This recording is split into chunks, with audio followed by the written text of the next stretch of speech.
누가복음 6장 6절에서 11절. 또 다른 안식일에 예수께서 회당에 들어가사 가르치실세 거기 오른손 마른 사람이 있는지라. 서기관과 바리새인들이 예수를 고발할 증거를 찾으려 하여 안식일에 병을 고치시는가 엿보니 예수께서 그들의 생각을 아시고 손 마른 사람에게 이르시되 일어나 한 가운데 서라 하시니 그가 일어나 서거늘 예수께서 그들에게 이르시되 내가 너희에게 묻노니 안식일에 선을 행하는 것과 악을 행하는 것, 생명을 구하는 것과 죽이는 것 어느 것이 옳으냐 하시며 무리를 둘러보시고 그 사람에게 이르시되 내 손을 내밀라 하시니 그가 그리하매 그 손이 회복된지라. 그들은 노기가 가득하여 예수를 어떻게 할까 하고 서로 의논하니라.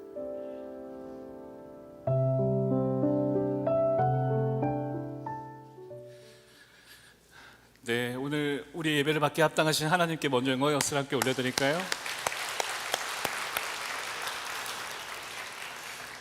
찬양의 자리에서 지난 1년 2개월 동안 섬기다가 오늘 첫 설교 자리에서 여러분을 만나 뵙게 됐습니다. 여러분 하나님께 또 감사드리고 오늘 하나님께서 우리에게 주신 말씀이 우리의 인생에 힘되고 능력되게 되기를 주님의 이름으로 축복합니다.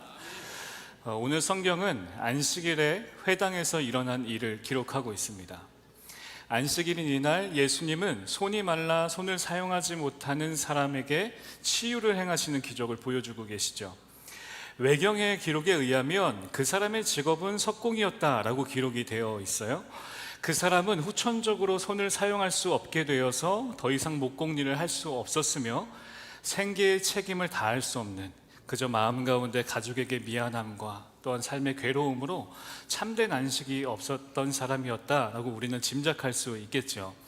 안식일의 말씀을 가르치시던 예수께서 이 사람을 보시고 그를 불러 세우시고 치유해 주셨어요.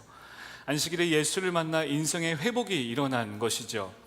그러나 예수님은 이 일로 인하여서 종교 지도자들의 함정에 빠지게 되었습니다. 이유는 이날이 안식일이기 때문이었습니다. 우리 6절에서 7절 말씀을 함께 읽어보도록 하겠습니다. 시작. 또 다른 안식일에 예수께서 회당에 들어가사 가르치실세 거기 오른손 마른 사람이 있는지라.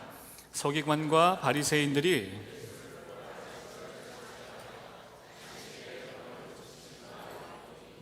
먼저 지키는 자의 입장을 좀 알아볼 필요가 있습니다. 2018년에 서울신대의 구약학 교수인 권혁승 박사께서 이스라엘 3대 명절과 안식일의 이해라는 논문을 크리스천 투데이라는 신문에 매주 1회 연재하였는데요.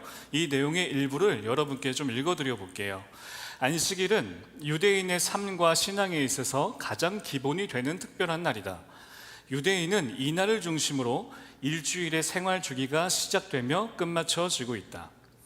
유대인들은 안식일을 철저히 지키기 위하여 안식일이 시작되는 시간에 특별한 관심을 갖는다. 그런 점은 이스라엘의 주말인 금요일판 신문에 각 지역의 정확한 안식일 관련 공개문이 게재되어 있다. 이 안식일 공고문에는 금요일과 토요일에 해지는 시각, 곧 안식일의 시작 시간과 마치는 시간이 분단위까지 정확하게 기록되어 있다. 또한 이스라엘 항공사인 LR 항공사는 안식일에 비행기 운행을 전면적으로 금지하고 있고, 또한 호텔에는 안식일을 위하여서 특별히 제작된 승강기가 설치되어 있다. 안식일의 규정에 어긋나는 일은 상태의 변화를 일으키는 것이다. 이에 대한 가장 대표적인 사례는 불을 켜는 것이다. 불을 켬으로 인하여 어두움이 밝은 상태로 변하기 때문이다.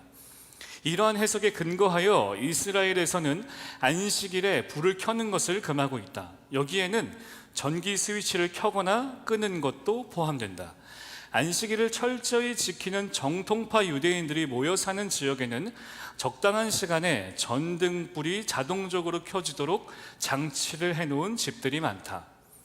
안식일의 규정에도 예외의 적용은 있다. 설령 안식일에 생명과 관련된 긴급한 상황이 발생하게 되면 다음과 같은 두 가지의 조건 안에 비상조치를 취할 수 있는데, 하나는 이웃에 살고 있는 이방인에게 도움을 요청할 수 있다는 것이고, 다른 하나는 그럴 경우에도 구체적으로 무슨 도움이 필요한지 언급하지 말아야 된다는 것이다. 여러분, 이들에게 안식일은 불편함 가운데서도, 이들의 또 신앙을 보면 생명의 위협 가운데서도 지켜내었던 법이죠. 이 법은 아버지에게서 자녀로, 또 그 자녀에서 그 다음 세대의 자녀로 이어진 그런 신앙입니다. 여러분, 코비드 팬데믹이 시작되고 나서 온라인으로 첫 예배를 드리신 적을 기억하시나요? 코비드 팬데믹이 사라지게 해달라, 이 땅을 고쳐달라 기도하고 정장했고 눈물 흘리면서 예배 드리지 않았습니까? 여러분, 그게 오래 가든가요? 6개월이 지나고 1년이 지나면 집에서 입는 옷차림으로 소파에 앉아서 커피 마시면서 찬양하고 광고를 하는데 화장실 좀 갔다 와야겠다, 화장실 갔다 오고. 여러분, 그러지 않으셨어요? 오랫동안 이들이 신앙을 지키는 것, 이거 대단한 일입니다. 그런 그들의 신앙심이 시간이 지나면서부터 본질에서 멀어지기 시작하는 것이죠. 노력을 하면 할수록 하나님과 상관없는 신앙들을 가지게 돼요. 예수님이 눈앞에 계시는데도 전통에 갇혀서 인생에게 참 안식을 주시는 예수님을 알아보지 못하는 상황에까지 이르게 된 것이죠. 왜 그런 것일까요? 그들에게는 안식일이 쉼이 아니라 지켜야 할 종교고 전통이었던 것입니다. 그들에게 안식일은 하나님을 바로하는 영적인 눈이 회복되는 날이 아니라 자신의 선함을 증명하고 존경심을 받을 수 있었던 그저 도구였지 않았을까 하는 생각을 해보게 됩니다. 여러분, 안식일을 거룩히 지키라 라고 말씀하신 그 하나님께서는 6일 동안 창조 사역을 기뻐하시면서 피조물을 보실 때마다 참 좋다, 참 좋다 라고 이야기하셨어요. 비로소 창조가 마친 후에 그날은 하나님의 그 안식일은 하나님의 선물이고 그분의 성품을 온 창조물을 통해서 볼 수 있는 날이 안식일이었어요. 여기에도 생명이 있고 저기에도 생명이 있는, 생명의 충만함을 느낄 수 있는 그 날이 안식일이었던 것입니다. 그러므로 안식은 우리가 지키는 것이 아니라 은혜로 주어지는 것이고, 안식은 그저 하나님께서 우리에게 주신 선물이에요. 하나님의 선하심, 은혜, 충만과 같이 하나님이 주시는 것 외에 본질에서 벗어나져 있는 우리의 신념, 믿음, 노력은 우리에게 안식을 줄 수 없을 뿐더러 그저 전통을 지키기 위한 종교 행위가 되는 겁니다. 어떤 사람은 열심히 지키려고 노력하겠죠.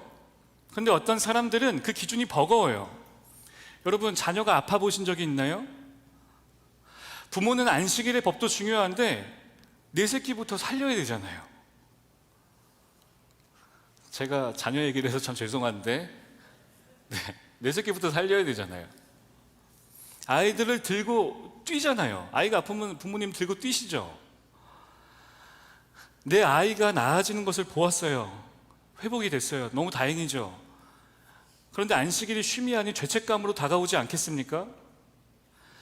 내 아이를 살리긴 했는데 내가 율법을 어긴 거잖아요. 어떻게 해요? 내 새끼가 아픈데. 그 주변 사람들은 처음에는 그 자녀가 아픈 것에 대해 못 이기는 척, 못 본 척, 눈 감아줄 수 있겠죠. 반복되니까, 아이가 아픈 게 반복되니까 그 사람, 저 사람의 모습이 그 사람의 신앙이 되는 거예요. 그 사람의 상황은 전혀 모르고 정죄하고 판단해 버리는 것이죠. 여러분, 법과 전통이 늘어나면 늘어날수록 더 많이 지키는 자는 의인이 되죠. 못 지키는 자는 죄인이 돼요. 마음껏 판단하고 정죄할 수 있는 명분이 안식일에 일어나게 되는 것입니다. 안식을 주신 하나님을 생각하며 그분을 마음껏 누리는 날이 남을 헐뜯고 비난하기 좋은 날이 되는 거예요. 그런데요, 여러분, 이렇게 한번 좀 생각해 보시겠어요? 우리의 인생에 우리가 지키고 싶은 것이 내 마음처럼 잘 지켜지던가요? 아니죠. 여러분, 무엇을 지키고 계세요? 무엇을 얼마나 잘 지킬 수 있습니까? 여러분, 우리의 생명을 우리가 지킬 수 있습니까? 여러분, 돈을 지킬 수 있던가요? 자녀를 지킬 수 있었습니까? 여러분, 부모님을 지킬 수 있었나요? 아니면 일주일만이라도, 아니 단 하루만이라도 말씀대로 오류 없이 우리가 인생을 살아갈 수 있습니까? 그럴 수 없죠. 우리 모두는 안식일을 거룩하게 완전하게 지켜낼 수 없는 사람들이에요. 우리의 의지와 노력으로는 참된 안식에 이르게 할 수 없습니다. 하나님이 주신 안식, 하나님이 주신 그 안식이 우리를 지켜내는 거예요. 안식을 주신 주님 안으로 들어가서 사는 것을 선택할 때에 비로소 생명이 충만하고 기쁨이 넘치는 안식을 누릴 수 있게 되는 것입니다. 이곳 시애틀에 많은 젊은이들과 이주민들이 오고 있고 매주 새로운 예배를 찾기 위해서 방문하는 성도분들이 계세요. 처음 오신 분들도 계시죠. 교회 만나보면 교회를 처음 왔다라고 말씀하시는 분들도 종종 계세요. 참 감사한 일이죠. 여러분, 오래전에 제가 예수님을 믿지 않는 분과 대화를 한 적이 있어요. 제가 그분께 복음을 전하니까 그분이 저에게 예수님은 참 좋은 분 같아요. 그런데 저는 교회가 싫어서 교회를 안 나갑니다. 이렇게 얘기를 하시는 거예요. 그래서 그 이유가 무엇이냐라고 물어보니까 그분의 대답이 이런 대답인 거예요. 교회 다니는 사람들은 자신들이 저보다 더 깨끗하다고 생각하는 것 같아요. 라고 말을 하더라고요. 많은 생각을 하게 하는 대답이었습니다. 그들의 마음이 조금 이해가 되지 않으세요? 여러분, 교회에 오는 분들이 알기 원하는 것은 종교의식이 아니에요. 그분을 부르시고 맞아주시고 안아주시고 외로울 때 힘이 되는 하나님을 만나기 원해서 이 교회, 이 장소에 오는 것이죠. 그렇다면 우리가 주님의 안식 안에서 주님의 안식을 마음껏 누리고 그리고 주님을 기뻐하는 신앙, 그 참신앙을 세상에 보여줘야 하지 않을까요? 이것이 교회의 힘이고 이것이 성도의 능력이 아닐까요? 여러분, 우리가 그런 성도가 된다면 이 교회에 오는 자마다 회복이 될 거예요. 여러분들께서 회복이 되셨던 것처럼. 인생의 길에 참 평화가 없어서 지치고 괴로운 인생을 사는 사람들이 우리 형제 공동체를 경험하면 안식과 기쁨을 아는 성도로 자라나게 될 것입니다.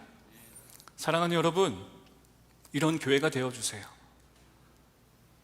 이런 교회가 되어주십시오. 예수님 안에 참 쉼이 있다는 것을 보여주는 교회가 되어주십시오. 주님을 사랑하는 신앙을 보여주는 그런 형제가 되기를 주님의 이름으로 축복합니다. 오늘 본문에서는 예수님께서 우리에게 지켜야 할 신앙의 모습을 또한 몸소 보여주고 계신데요, 9절 말씀을 함께 읽도록 하겠습니다. 함께 읽겠습니다. 예수께서 그들에게 이르시되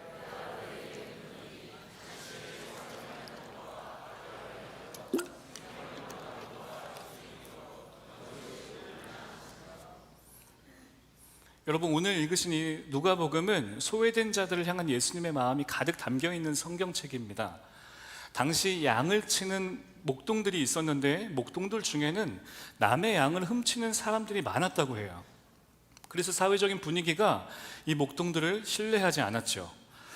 또 그들은 법적인 증인의 자격조차 없는 하류계층의 가난한 사람들이었어요. 그런 이들을 향해서 그리스도의 탄생이 제일 먼저 선포된 것을 우리는 알고 있죠. 또한 세리장 삭개오와 레위를 찾으시는 예수님의 모습을 볼 수 있고, 더 나아가서 불우한 사람들, 보지 못하는 사람, 나병 환자, 듣지 못하는 사람, 걸을 수 없는 사람들을 찾아가시는 예수님의 모습이 담겨 있습니다. 또한 누가복음은 전도와 선교의 명령만큼 가난한 자들을 구제하라는 명령이 자주 등장합니다. 누가복음의 속편이라 불리는 사도행전에서도 초대교회가 필요에 따라 소유를 팔아 나눠주면서 이로 인해서 가난한 자들이 없어졌다라고 증언하고 있어요. 이내 선한 행동으로 인하여서 교회가 안과 밖에서 칭송을 받으며 더욱 부흥했다라고 성경은 기록하고 있습니다. 구제와 전도는 뗄 수 없어요. 복음과 구제는 뗄 수 없습니다. 오늘 성경에서도 예수님께서는 손 마른 자를 회복하시는 기적을 행하시고 계세요. 자신의 사역에 해를 줄 만한 덫이 놓아져 있는데도 불구하고 예수님께서는 옳은 일을 하기로 결정을 하신 거죠. 손 마른 자에게 가장 필요한 것을 아시고 그에게 온전한 쉼, 평안을 선물로 주시는 거예요. 손을 치유하시는 것이죠. 여러분, 이 속에 예수님께서 오늘 우리에게 주시는 레슨이 들어 있습니다.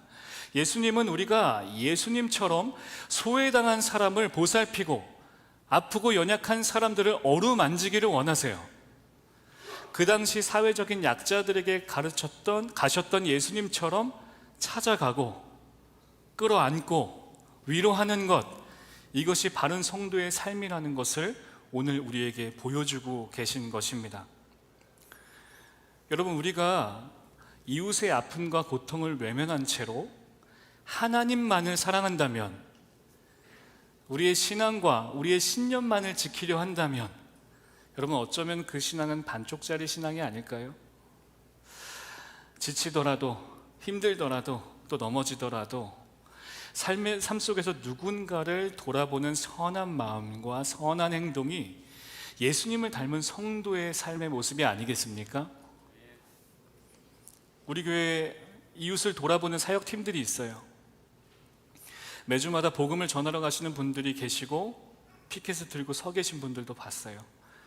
또 구제국률 사역팀이 있습니다. 또한 선교지를 지원하고 찾아가고 기도하는 선교팀도 있죠. 여러분, 이런 사역들에 대해서 우리의 관심이 멈추지 말아야 됩니다. 함께 기도해 주시고 찾아오셔서 손을 보태주세요.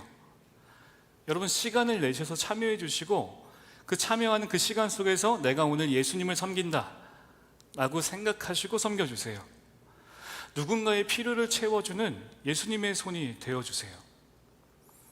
지금 사역을 하고 계신 분들이 계시죠. 아마도 이 자리에 앉아 계신 분들이 계실 거예요.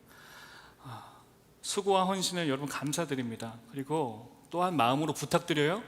더 많이 섬겨주세요. 더 많이 섬겨주세요. 때때로는 이게 무슨 의미가 있나 싶죠? 한 귀퉁이에서 전도지를 들고 피켓을 들고 서 있는 게 무슨 의미가 있나 싶어요. 반찬을 나눠주고 전화 한 통하고 기도하고 찾아가고, 이것이 무슨 의미가 있나 싶죠? 여러분, 저는 신앙의 일대입니다. 하나님의 은혜와 자비하심으로 저와 저희 형제가 목사가 되었어요. 저희 아버지는 목수셨어요. 정확히 말하면 일용직 노동자였습니다. 한국에서 다 한국 분이시니까요. 여러분, 일용직 노동자가 한국에서 어떠한 위치인지 여러분 알고 계실 거예요. 또한 일용직 노동자에게 나는 특별한 냄새가 있습니다. 불 냄새가 몸에서 나고, 술 냄새가 나고, 땀 냄새가 나고. 여러분, 지하철이나 버스에서 그런 냄새를 맡아보신 적이 있으신가요? 한날은 아버지께서 일을 마치고 집에 돌아가시는 길에 교회에 불이 켜져 있었나 봐요. 아마 수요 예배였던 것 같아요. 그날따라 괴로운 마음이 있었던 아버지가 찬송 소리가 나는 교회에 들어가서 지하 예배당으로 들어가게 됩니다. 그 예배에 안내를 서셨던 분들이 저희 아버지가 오니까 저희 아버지에게 이렇게 얘기했던 거예요. 청년, 교회는 술 마시고 오면 안 돼. 괴롭더라도 잘 씻고, 냄새 나니까 또 옷에 냄새가 나잖아요. 잘 씻고 와. 깨끗하게 입고 술 깨고 교회 오세요. 저희 아버지가 예배 중간에 내가 마음이 괴로워서 술을 마셨을지언정 내가 교회에 와서 예배도 못 드립니까? 라고 소리를 지르신 거예요. 술에 취하셔서. 그날 설교하는 담임 목사님께서 이렇게 말씀하셨어요. 오늘 우리 교회에 귀한 형제가 왔습니다. 잘 왔어요. 환영합니다. 오늘 예배를 통해서 위로받고 예수님 믿고 행복해지기를 바랍니다. 그 아버지를 위로하는 그 한마디가 지치고 괴로운 인생에 건네는 생수와 같았어요. 그분의 한마디가 복음의 씨앗이 되었어요. 그분의 한마디가 저희 형제가 목사가 되는 열매로 맺어졌습니다. 그 한마디의 씨앗이 지금 여러분 앞에 서 있는 저를 있게 만든 겁니다. 잘 열매 맺어진 건가요? 더 열매를 맺어질 텐데. 하나님은요, 한마디를 쓰세요. 손길 하나를 쓰십니다. 미소 한 번을 쓰세요. 우리가 내미는 손길 한마디, 우리의 미소가 영혼의, 주저앉은 영혼의 손을 잡아서 이렇게 세우는 능력이 되는 겁니다. 여러분, 삶의 자리에서 예수님을 배우고 닮아가기를 축복합니다. 우리에게 손 내미신 그 예수님, 우리를 일으키신 그 예수님을 닮아서 누군가의 인생에 따뜻한 말 한마디, 또한 사랑을 전하는 여러분이 되길 주님의 이름으로 축복합니다. 조금 더 초점을 맞추어서 손 마른 자의 시선으로 본 예수님을 조금 나누기 원해요. 개인의 신앙 속으로 들어가 보는 것이죠. 예수께서 손 마른 자에게 그 자리에서 일어나라 라고 오늘 성경의 본문에서는 이야기합니다. 8절 말씀에 예수께서 그들의 생각을 아시고 손 마른 사람에게 이르시되 일어나 한가운데 서라 하시니 그가 일어나 서거늘. 예수님은 손 마른 자가 율법학자와 바리새인들의 사주를 받아서 그 자리에 왔다는 것을 알고 계셨어요. 성경에서는 그들의 생각을 아시고 라고 성경은 증언하고 있습니다. 피할 수 있었고 화낼 수 있었고 여러분 외면할 수도 있었겠죠. 그러나 예수님은 그 자리를 피하지 않으셨어요. 종교 지도자와 정면으로 부딪히는 것보다 그 사람의 회복이 더 중요했던 거예요. 손 마른 사람의 입장에 대해서 좀 생각을 해볼까요? 여러분, 사주를 받아서 예수님을 공경에 빠뜨리기 위하여서 앉아 있는데 예수님께서 나를 보시더니 일어나서 가운데 서라고 하시는 거예요. 말라버린 손을 옷 속으로 감추고 다른 한 손으로 땅을 짚고 일어나겠죠. 옆을 보니까 이 상황을 지켜보고 있는 바리새인들과 눈이 마주쳐요. 싸늘했고 매정했고 잘하고 있는지 감시하고 있는 것 같았어요. 여러분, 움츠려진 마음으로 고개를 돌려 자신을 부르시는 예수께 시선을 고정합니다. 예수님의 눈빛은 달랐어요. 나를 부르신 그분의 눈빛은 내 몸에 장애가 있을지언정 편견이 없었고 부드러웠어요. 괜찮아, 두려워하지 마, 애썼다, 내가 너를 이해한다 라고 눈으로 말하는 것처럼 느껴졌어요. 여러분, 우리가 알고 있잖아요. 우리가 나를 따뜻하게 불러주는 그 한마디가 얼마나 우리의 인생의 위로가 되는지. 따뜻한 눈길 한 번이 주저앉은 나를 일으켜 세우는 힘이 된다는 것을 우리는 인생 안에서 알고 있잖아요. 여러분, 미국에 오고 나서 수개월이 지나고 한국에서 친구가 시애틀에 방문을 했어요.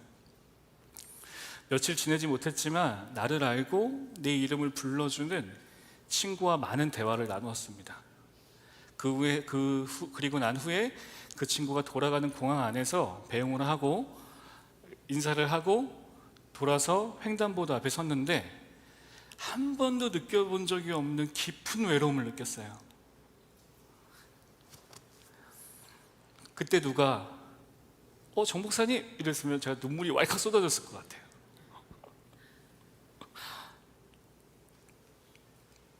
눈을 맞추고 이야기를 들어주는, 나를 불러주는 사람이 얼마나 소중한가 하는 걸 그때 알겠더라고요. 아마도 여러분은 지금 제 감정을 다 이해하시겠죠? 우리가 이민자잖아요. 이 이야기를 예배팀과 나누었어요. 그때부터 예배팀 형제들이 매주마다 저에게 와서 이러는 거예요. 제품이 넓습니다. 일로 와서 앉으세요. 지금은 괜찮습니다. 안 안아주셔도 괜찮아요. 저한테는 믿음 보이즈 멤버들이 있거든요.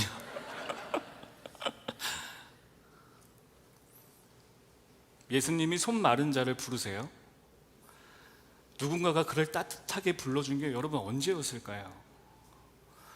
누가 그를 깊이 공감하고 위로해 줄 수 있었겠습니까? 판단했겠죠. 지적했겠죠. 너의 가정이 너가 온전히 살지 못해서 그래. 누가 그를 귀하게 여겼겠습니까? 그런 그의 인생을 향해 예수님께서 일어나라 라고 말씀하시고 부드럽고 친밀한 음성으로 말씀하시는 거예요. 담대하게 선포하셨어요. 네 손을 내밀라. 여러분, 지금 이 사람에게 가장 인생에 힘든 게 무엇일까요? 손을 내미는 거예요. 여러분, 이 사람이 평소 때 생활을 할 때 이렇게 걸어 다녔을까요? 감추었겠죠. 옷 속에 감추고 꺼내보지도 않았겠죠. 손 하나로 인해서 인생이 바뀌었거든요. 손을 다친 이후 내 인생이 초라해졌다라고 느꼈거든요. 그래서 옷 속에 손을 숨긴 채 누구에게도 제대로 보여준 적도 없는 이 손, 나조차도 보기도 싫어서 부끄럽고 치욕적이다라고 느꼈던 이 손 하나가 내 인생을 망가뜨렸다라고 말하는 그 손, 그 말라버린 손을 옷 속에서 꺼내 예수님의 말씀에 순종하여 많은 사람들 앞에 내미는 겁니다. 성경이 기록합니다. 손을 내미니 그 손이 회복되었더라. 그 사람이 그렇게 하니 손이 회복이 되었어요. 여러분, 오늘 예배 가운데 육신의 괴로움이 있는 분들이 계십니까? 가정 안에 하나님의 회복이 필요한 분들이 계신가요? 하나님이 해주시지 않으면 안 되는 문제가 우리 가정에 있나요? 오늘 예배 가운데 마음의 병으로 고통받는 분들이 계십니까? 누구도 채워줄 수 없는 외로움을 가진 채로 이 회중 안에 지금 숨어 계신 분들이 계세요? 영적으로 무감각한 사람이 있나요? 믿음이 식었다, 내 믿음이 식어버렸다라고 느끼는 분들이 혹시 계신가요? 죄를 반복하는 분이 계십니까? 죄를 사랑하는 분이 계신가요? 믿음은 있으나 행하는 삶을 살지 못해서 날마다의 예배가 죄책감으로부터 시작되진 않나요? 뜨겁게 신앙생활을 했는데 언제부터 식어버렸는지도 이젠 기억이 나지도 않고 슬프지도 않은 분들이 혹시 여기 계신가요? 예수님께서 오늘 여러분들께 말씀하십니다. 네 손을 내밀라. 네 손을 내밀라 라고 예수님께서 말씀하세요. 사랑하는 여러분, 인생의 마른 손을 예수님께 보여드리세요. 예수님의 이름을 부르십시오. 여러분, 이렇게 기도하세요. 예수님 회복시켜 주세요. 예수님 나를 불쌍히 여겨주세요. 예수님 도와주십시오. 또 한 가지 목사로서 여러분께 부탁드려요. 사랑하는 여러분, 하나님 앞에서 자신을 너무 몰아붙이지 마세요. 매주 교회 나오면서까지 나를 죄인으로 여기는 습관을 버려버리세요. 오늘 죄인의 자리, 우리가 서 있는 자리가 죄인의 자리라면 자녀의 자리로 바꿔 앉는 연습이 시작되길 축복합니다. 마른 손에 집중하지 말고, 무거운 짐에 집중하지 말고, 죄책감에 집중하지 말고 그저 예수님께 집중해 보세요. 손을 내밀라는 예수의 눈을 마주보고 손을 내밀어서 기도하세요. 예수님, 내 손이 보이시죠? 예수님, 이거 회복시켜 주세요. 예수님, 도와주세요. 치유해 주세요. 말씀을 마무리하겠습니다. 사랑하는 여러분, 인생의 어느 곳에 안식과 쉼이 있었습니까? 참된 안식 되시는 예수님을 만날 때만이 우리 인생에 참된 안식과 쉼, 평안이 있습니다. 예수 그리스도의 참된 안식, 그 안에서 사는 우리가 되기를 주님의 이름으로 축복합니다. 나를 부르시는 주님의 음성에 순종해서 주님 앞에서 영적으로 말라버린 내 손을 내밀고 회복을 얻고 이 손이 간증이 되는 귀한 인생 살게 되기를 주님의 이름으로 축복합니다. 주님 안에서 이러한 삶, 이러한 예배, 회복이 있는 귀한 주일 되시기를 주님의 이름으로 축복합니다. 우리 오래 앉아 계셨는데 자리에 잠시 일어나 보시겠어요?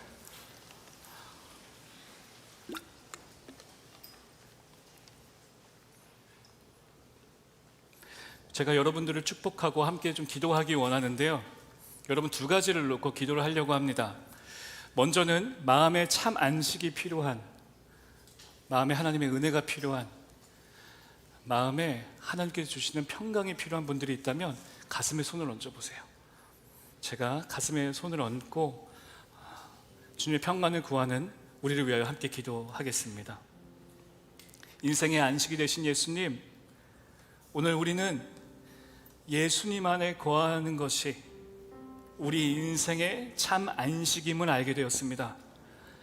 흔들리는 삶과 신앙 속에서 평안이 없는 인생이 우리 인생임을 주께 고백하고, 오늘 내 인생에 찾아오신 예수님을 다시 한번 내 마음의 주로 모십니다.